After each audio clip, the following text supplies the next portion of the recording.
Ջույն սիրելի հետևորդներ, հուսով եմ բոլորդ լավ եք, ես նույնպես լավ եմ, հուսով եմ սա վերջին օրն է ցուրտ անելու, վաղվանից ջերմաստիճանը պիտի բարձրանա, իսկ ես էլ դեռ տաք եմ հագնվել, չնայած արդեն զգացվում է, որ այսօր մի փոքր տաք է, երեկվա հետ համեմատաբար, ամեն օր մի փոքր տաքանում է, դե արդեն գնում եմ տուն, ճուտոյին տարա էսկալադի, հիմա գնում եմ տուն և այս ընթացքում Կարեն արդեն գնացել է գնումների, տեսնեմ ինչ գնումներ է արել, ցույց կտամ, կդասավորենք միասին և արդեն ցույց կտամ օրվա ուտեստը, թե ինչ եմ պատրաստել։ Այսքան բան կհանդիպենք տանը։ Կարֆուրի մոտով է անցնում, ստեղ կենտրոնում տարբեր կարֆուրներ կան, փոքր ելակ էր դրված, շատ մատչելի էր, 1.70 500 գրամ է, տեսնենք քաղցր է, անցած անգամ գնել էի, շատ քաղցր էր ստացվել, տանեմ տուն փորձենք, տեսնենք քաղցր է, թե քաղցր չի, մանր անձրև է մաղում, չնայած անձրևանոցի կարեք չկա շատ մանր է, նույնիսկ տեղ կա, որ չի զգացում, բայց փաստորեն մանր անձրև է մաղում, արագ գնամ տուն, լվացքս հավաքեմ, չորացել էր համարյա, չթրջվի, կհանդիպենք տանը, ինչպես ասեցի։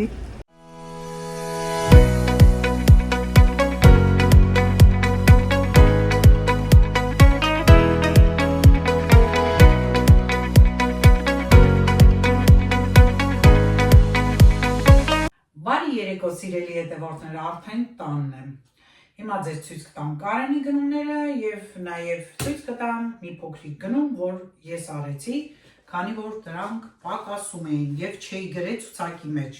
մոռացել էի նշել սև շորերի համար նախատեսված այս լվացքի հեղուկը, մոռացել էի նշել կիտրոնը, Կարֆուր կա ճանապարհին, ես էլ եմ մտնում այդտեղ գնումների, մտա սիրտս ձուկ ուզեց, չնայած ես հիմա տավարի միս եմ եփում և երկար ժամանակ կռավի այս ձողիկներից կռավի չէի գնել, իհարկե մինչ հիմա ձեզ միանալը ես արդեն ընտրեցի և անպայման համտեսեցի սրանից, որ շատ համեղ էր, ինչու էի մտել էի տոմատ գնելու, քանի որ բորշ պիտի եփեմ, տոմատ չունեի, սա էլ եմ մոռացել գրել, մնացած բաները հիմա մոտիկից այսպես վերևից հավեսով ցույց կտամ, դուք կնայեք։ Կարենի արած առևտուրն է, բայց ինչը պետք է արագ վերցնեմ, պատրաստեմ, ճաշենք, շատ համեղ սմբուկով ուտեստ եմ պատրաստել, վրայինը պանիր է, լոլիկով սխտորով, կողքինը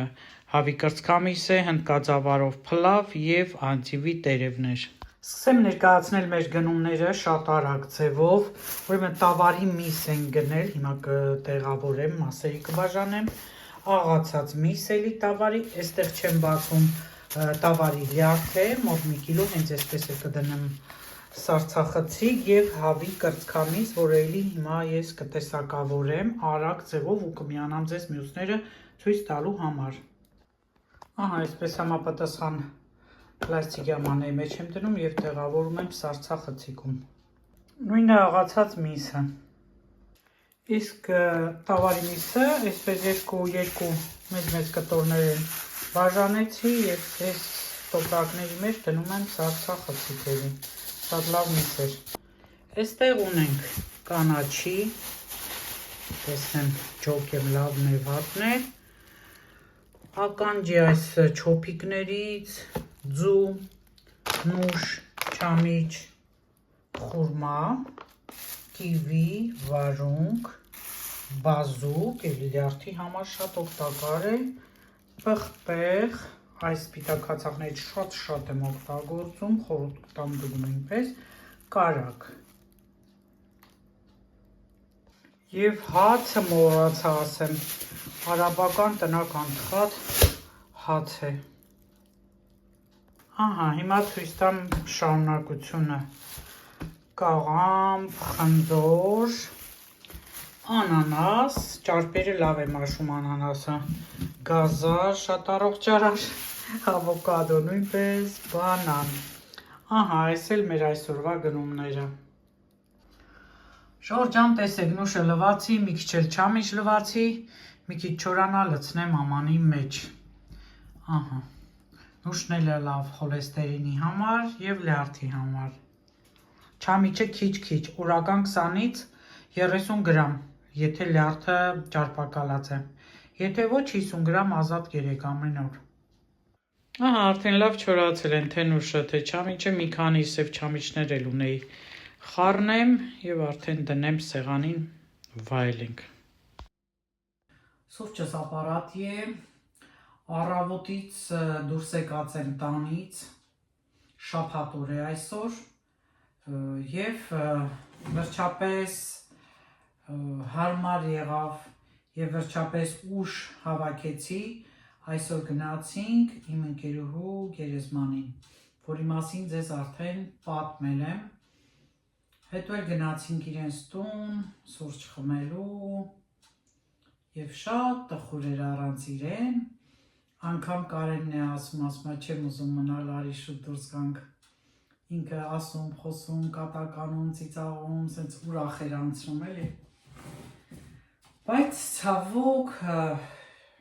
կյանքի օրենքն է, ոչինչ չեն կարող անել։ Այսպես սիրելի հետևորդներ, որից հետո էլ գնացինք էլի խանութներով, նորից էլեկտրական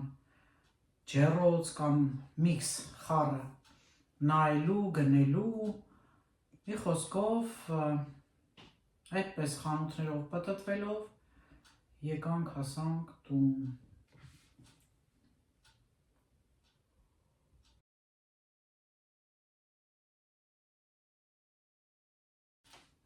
Դե արդեն այդ գնումները, որ Կարենը արել էր, տեսակ, որ նուշը չամիչը լվացել եմ, հիմա դրանից եմ ուտում, քանի որ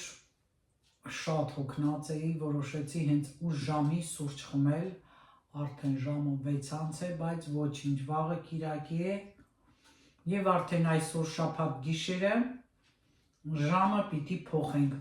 առաջ ենք գցելու, ամառային ժամանակի ենք անցնում, կարճ տեսանյութը եթեր ուղարկեցի շտապ, որպեսզի մարդիկ միգուցե լսեն, չիմանային, որ պիտի առաջ գցեմ, կամ այս օրը չի էլի, երբեմն գործերով մտազբաղ լինում ես ու այդպես էլ մոռանում ես։ Մի խոսքով, վաղ արդեն կիրակի օրը նոր ժամանակով կլինի, գոնե լավ է, որ տարբերությունը Հայաստանի հետ կլինի 2 ժամ։ Սա այդ նորությունն էր, և արդեն, եթե այդ կարճ իմ շորտը չեն տեսել շատերը, նույնիսկ անցած տեսանյութը չեն տեսել, մեկ անգամ ևս Ֆրանսիայի ապրողների համար հիշեցնեմ, որ ապրիլի 9-ից ամպոյի լրացնելն է, ուշադիր եղեք, ճիշտ լրացրեք,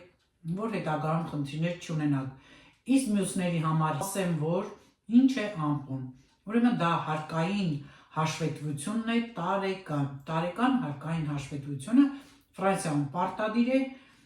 և այնտեղ նշվում է քո բոլոր եկամուտները այդ տարվա կրթվածքով, թե դու ինչ ես արել։ Իսկ որևէ տեղ, որ դու գնում ես, այստեղ դե շատ են նման տեղեր գնալը, երևի հետագայում Հայաստանում էլ կդառնա այդպես կամ չգիտեմ որ երկրում եք նայում, գրեք, որ երկրից եք նայում, գրեք, տեսնեմ ձեզ մոտ ինչպես է։ Երբ ցանկացած տեղ, որ գնում ես, ինչ-որ մի բան լրացնելու, անպայման ուզում են հենց այդ ամպոն։ Ամպոյից կախված շատ ընտանիքներ ստանում են օգնություններ, կաֆից, ստանում են տարբեր տեսակի օգնություններ, կարճ ասած, կա ինչ-որ մի նիշ, որ այդ նիշից եթե ցածր է, կարծեմ տարեկան 20,000 800-ից է, թե 500-ից է, եթե ցածր է, ու կախված թե ընտանիքում քանի անդամ են, դա նշանակություն ունի, արդեն ցուցանիշը տարբեր է լինում, կարող ես ենթադրենք 20,000 է, կարճ ասեմ, և ընտանիքում 2 հոգի են, ասենք ես ու ամուսինս, այդ դեպքում մենք կրկնակի այդ տարվա հարկից բացի ամպոյի հարկ չենք մուծում, բայց եթե 20,000 լինի մի անդամինը, ապա նա կարող է լրացուցիչ մուծի։ Նայած թե ինչ բարձր աշխատավարձ կստանա, էլի 20,000-ը 4 հոգեանոց ընտանիքի համար շատ քիչ է, նրանք օգնություններ կստանան, այսպես Ժորժ ջան, իսկ երբ որ արդեն մարդկանց տարեկան 30 եւ ավելի, 40 եւ ավելի, դե շատ կան նման աշխատողներ, նրանց տարբերակում արդեն իրենք կրկնակի հարկ են մուծում եւ արդեն ամպոյից կախված, եթե քո երեխան դպրոցում պիտի սնվի, արդեն ըստ դրա նրանք որոշում են դու ինչքան պիտի վճարես։ Եվ նույն սննդից օգտվելու համար կարող է մեկը ընդհանրապես չվճարի, մեկը ավելի շատ կրկնակի եռակի, իսկ մյուսը միջին չափով։ Ենթադրենք 400 եվրո պիտի վճարվի ճաշարանի համար դպրոցի, մեկը 400 է վճարում, մեկը 0, մեկն էլ կարող է 150 վճարել կամ 200։ Այսպիսի հաշվարկներ գոյություն ունեն, որ դա շատ պարտադիր բան է։ Եվ սկսվում է գարնանը այս տարի արդեն ապրիլինից ապլիկացիոններ կան, որի միջոցով մտնում ես եւ շատ հեշտ անում ես։ Արդեն ավտոմատ, քանի որ այստեղ բոլորը գրանցված են, ունեն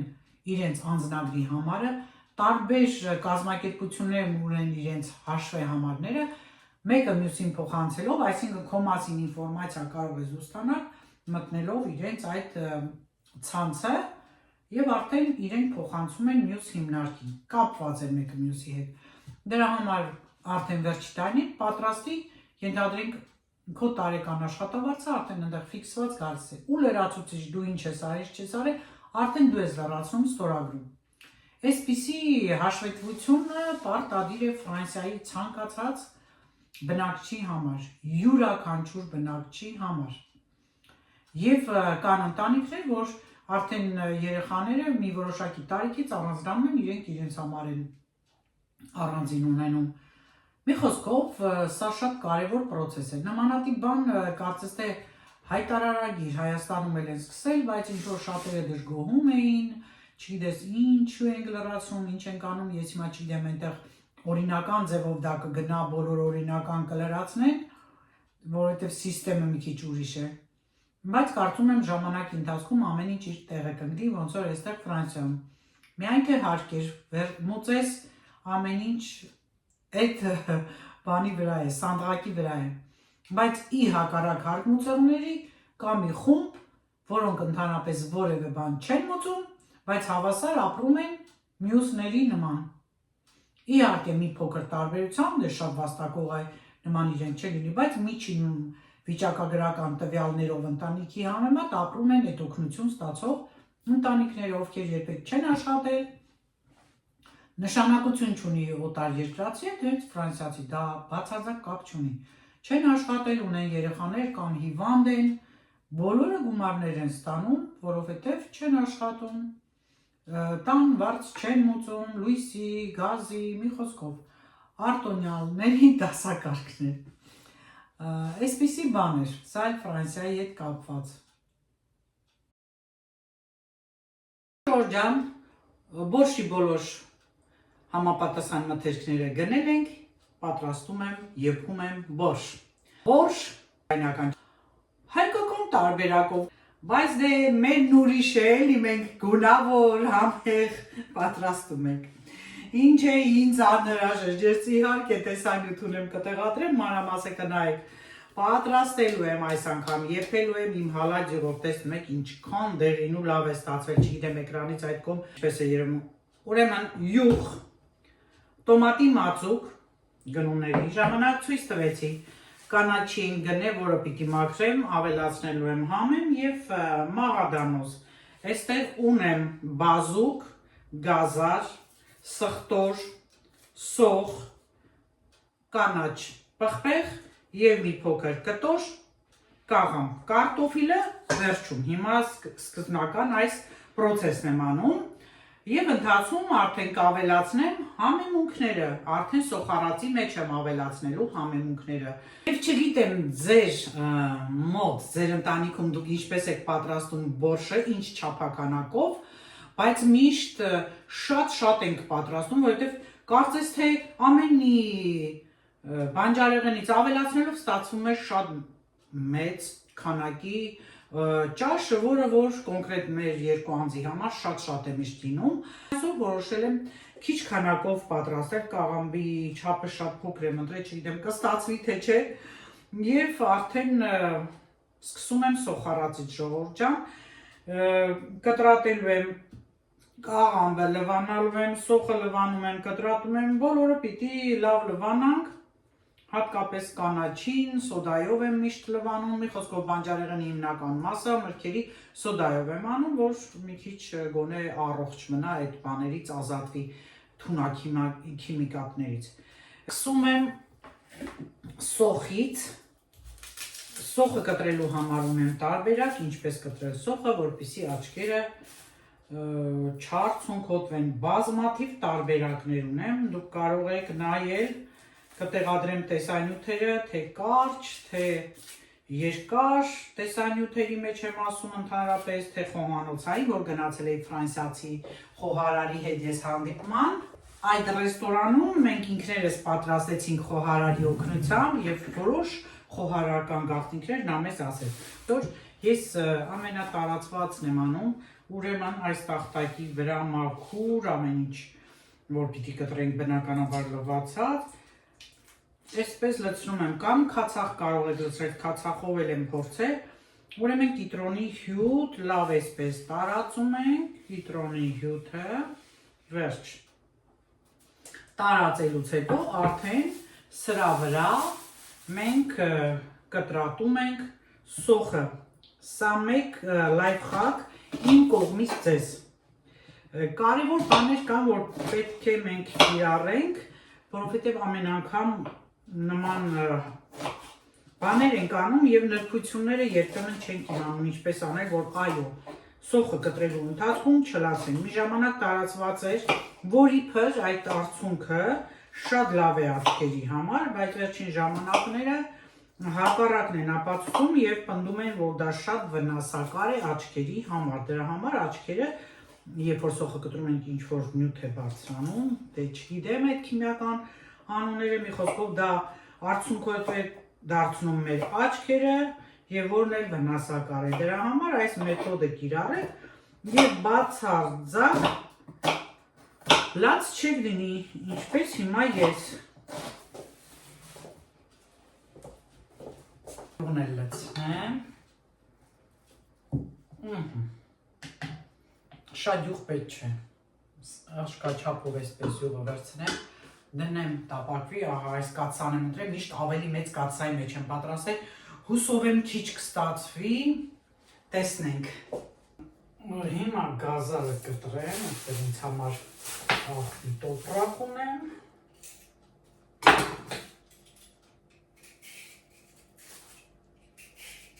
Որից հետո կքերեմ։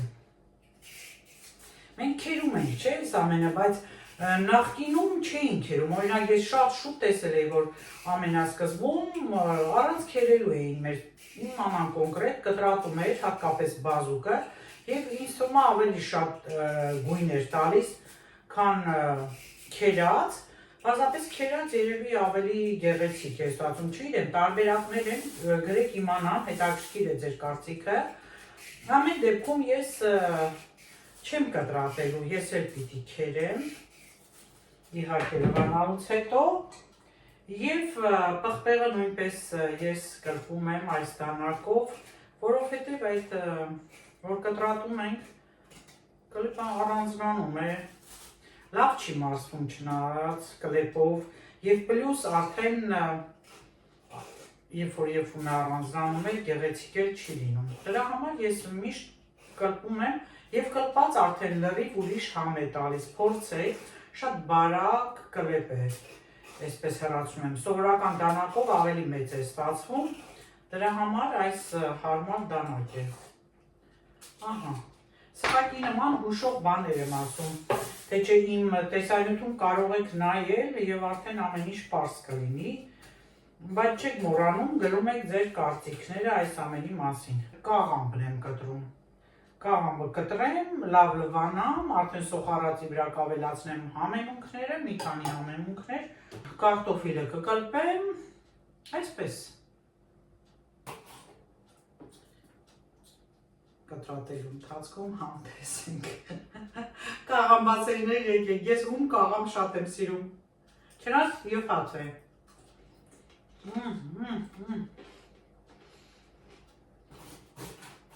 Կոթերն է, բայց ես վերջ ես որ ասում են կոթի մեջ է շատ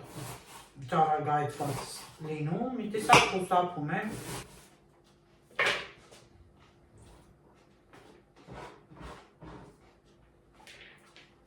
Մնաց ես մի կտորը։ Տեն լցրել եմ վերջում այսպես սխտորը դնում եմ, որ փոքրիչ 2 հատ եմ դնում ու հիմա կավելացնեմ տոմատա ջուրը։ Ջորջան վերջին պահին որոշեցի, որ բազուկը բոլորը չքեր եմ լցնեմ, այլ մի փոքր կես այսպես կտրել եմ կտորներով, ուտեմ էլ կհանեմ, այսպես երևի ավելի լավ ուին կտա, և ես մի կեսը քերեմ, և ավելացնելու եմ վերջում, հիմա արդեն սկսել է եռալ, ավելացրել եմ տոմատի մազուկը խառնած ջրով, ինչու եմ այդպես անում, որովհետև շատ լավ է առողջությանը, տոմատն շատ է լցնում, որը վատ սովորություն է, քարեր է առաջացնում երիկամներում, ես վնաս է լեղապարկին, լեղապարկում քարեր է ավելացնում, դրա համար խուսափում եմ ես միշտ տոմատ ավելացնելուց, տոմատը խառնում եմ ջրի հետ և այսպես եմ ավելացնում։ Մի խոսքով, տոմատ չեմ օգտագործում ես, միայն տոլմա պատրաստելու ժամանակ, կաղամով տոլմայի և բորշի, և մի ուտեստ կա ֆրանսիական, աշի պարմանտիե, այսպես էլ, ոնց որ ֆրանսերեն, այդ դրա մեջ էլ աղացածից մեջ պետքա տոմատ ենթադրենք, ավելացնենք, դա է, էլ ոնց հիշում եմ, ես որևէ ուտեստի մեջ տոմատ չեմ ավելացնում, լոլիկ ավելացնում եմ, դա էլ արդեն քերեցի, վերջացրեցի, հիմա երբ որ գամ որ գրեթե պատրաստ է, դա արդեն քերածը շուտ է եփում, կավելացնեմ, հիմա նստեմ կանաչին մաքրեմ, սա էլ քերած բազուկն է, տեսեք ինչ լավ գույն է, հուսով եմ գույնը լավ կտա և կանաչին եմ կտրատ է արդեն, ավելացրեցի ճաշի մեջ, հիմա խառնենք, ահա Ջորջան, մի քանի րոպեից, 3-4 րոպեից հետո կանջատեմ, տեսեք ինչքան կարմիր ստացվեց, համն էլ կտեսնենք և կասեմ, որ շատ համեղ է ստացվել, թթվասերով ենք մենք ուտում։ Վերջացրեցի Ջորջան բորշի պատրաստում, ամենաերկարեփող ճաշերից մեկն է,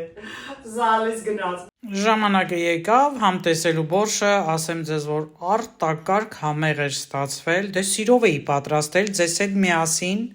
արդյունքն էլ բնականաբար պիտի գոհացուցիչ լիներ։ Մեզ բարի ախորժակ, ձեզ էլ ցտեսություն, կհանդիպենք։